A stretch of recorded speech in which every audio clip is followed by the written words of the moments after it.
Jerusalem was and remained the capital of the Israelites and later the kingdom of Judea until its final destruction by the Romans in 135 AD. It is the one and only capital and spiritual center of the Israelites and the Jews for almost 1,000 years.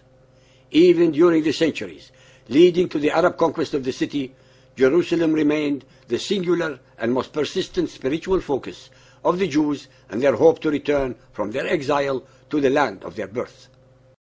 I would like to point out to those followers of Muhammad who may be listening that the name of Jerusalem is mentioned 667 times in the Hebrew Bible, while there exists not a single mention of it in the whole of the Quran. The same Bible that the Quran uses as a witness to its own veracity and alleged divine origin. Also, while the followers of Muhammad keep repeating ad nauseum the mantra that it is their third holiest city, they deliberately, willfully, and with utter contempt to history, religion, and reality ignore the fact that it is the first, foremost, and only holy city for the Jews whose capital it has always been. They also deliberately and very conveniently disregard and overlook the fact that it was the Arabian hordes of followers of Muhammad who occupied the city and took it away from the Christian Byzantines when they conquered their land and subjugated its native peoples. The followers of Muhammad, the aggressors, have the gall and audacity to claim the city, which is holy to Jews and Christians, as holy to them also, just because Muhammad allegedly had a one-night stand there. We now arrive to the most glaring historical and theological deception in this myth that can possibly be imagined.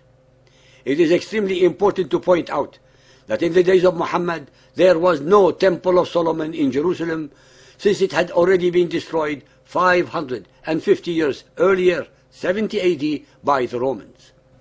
In the days of Muhammad, the temple precinct, the mount, had a church on it.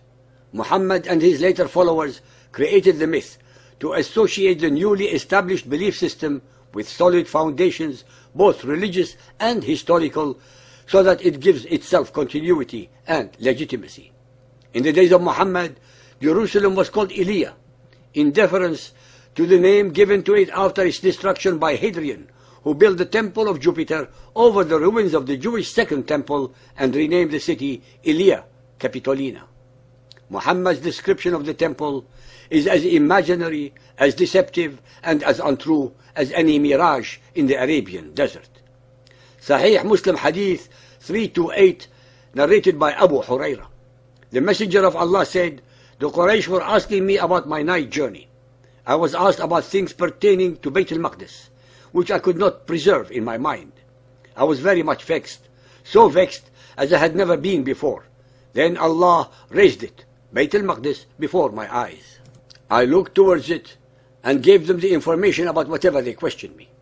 Muhammad, the alleged greatest of all the prophets, who had just returned from his glorious and incredible night journey to the non-existent Temple of Solomon, forgot what it looked like and needed the usual, very convenient and miraculous reminders from Allah." Ibn Sa'd, Kitab al-Tabaqat al-Kabir, Volume 1, page 248. I stood at Al-Hijr, visualized Bayt al-Maqdis, and described its signs.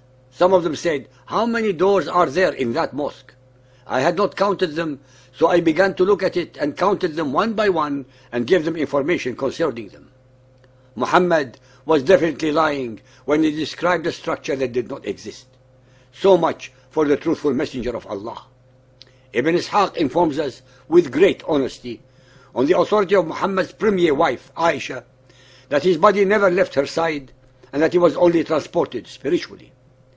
This is corroborated by the Qarawiyun library manuscript in Fez, Morocco, where it repeats that Aisha, the Prophet's wife and most intimate companion of his later years, declared emphatically that he was transported in his spirit, biruhihi, while his body did not leave its place.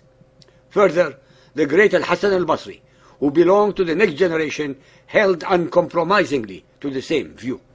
In another version, section 267, page 184, it is Hind, Hani, daughter of Abu Talib, Muhammad's cousin and sister of Ali, that relates concerning the night journey.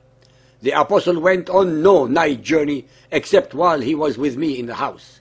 He slept that night in my house. He prayed the final night prayer and he slept, and we slept there. Whom should we believe? His companions who were not with him, or his wives and household females who slept with him? The modern followers of Muhammad, in their usual attempt to eradicate the histories of their conquered peoples, are now claiming as well as asserting that there never was a Temple of Solomon. One of those who spread this obscene lie was the unlamented Yasser Arafat. Dear listeners, I have mentioned on several occasions that it is by divine justice that the very hadiths that explain the Quran to the followers of Muhammad are the same that utterly destroy its alleged divine origins.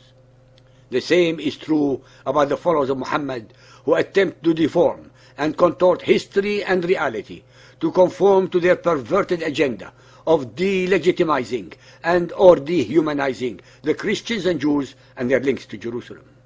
Let us assume for an instance that Yasser Arafat and others like-minded Mohammedans are correct, that there never was a Temple of Solomon. Then these unholy idiots and morons destroy the veracity of the very hadith that are the second most important legacy of Muhammad, since they contain his sunnah. Ladies and gentlemen, so-called believers and unbelievers, every chapter of our series destroys verse by verse, mantra by mantra, term by term, idea by idea, the alleged veracity and or the divine origins of the Quran and the hadiths. And we are enormously beholden and indebted to the followers of Muhammad and their supporters for helping us accomplish our mission.